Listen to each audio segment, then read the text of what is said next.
The day, will there be a merger of Max Life with HDFC Standard Life? The reason that's still a question is that boards of both the entities, the HDFC board and the Max Financial Services board, which has over 60% stake in Max Life, they've now agreed to enter into talks, into discussions to do the due diligence on the prospects of a merger. So we've got Varinder joining in to take us through the numbers and the details and the synergies that this perhaps could bring to the table. Varinder? A lot of synergies between both the companies, clearly, and I think it completely makes sense for both the companies to go ahead with a merger, be the largest player in the private life insurance space. Now, as you rightly said, the release has come on BSE, clearly stating that both the companies are in talks. The important thing is that we don't know anything in terms of deal structure, swap ratio, whether HDFC Life will get listed first or not, whether any reverse merger will happen, or the merger will happen between HDFC Life and Max Life, and then the reverse merger, into Max Financial, Limited. So none of those details are out. But we were mentioning since morning that in a life insurance company, it's an embedded value. You have to look at it.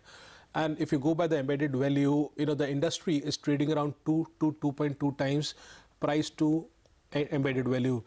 And that is a parameter which is in the industry. Right now, after this run up, Max Life is trading around 2.3 times price to embedded value.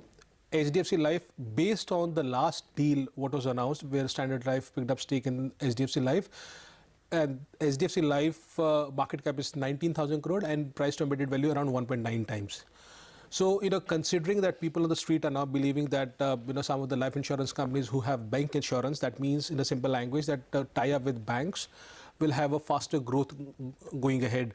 So for HDFC Limited, it's HDFC Bank, which have the bank insurance arm. For Max Life, you have Axis Bank as a bank insurance arm, and hence they are projecting that the growth going ahead, for the new business premium could be as high as 15 to 20%. So if you take a 15% compounded annual growth rate for Max, going ahead, the embedded value will of course move higher for Max Life, taking into that consideration. Now the important thing is that if you're looking at for FY18, even then, that point of time, you will see that Max Life is trading around 2.3 times, which is actually in line with the industry parameters. So we mentioned this thing in the morning also, that there are chances that Max Life could trade at 2.3, 2.5 times price to embedded value, but not higher than that. The only lingering thing, going ahead could be that since none of the details in terms of financial deal. And the deal structure itself, we don't know what the entity is going to look like. Yeah. So the stock may cool off, going ahead, at least till the time we know final details of the merger.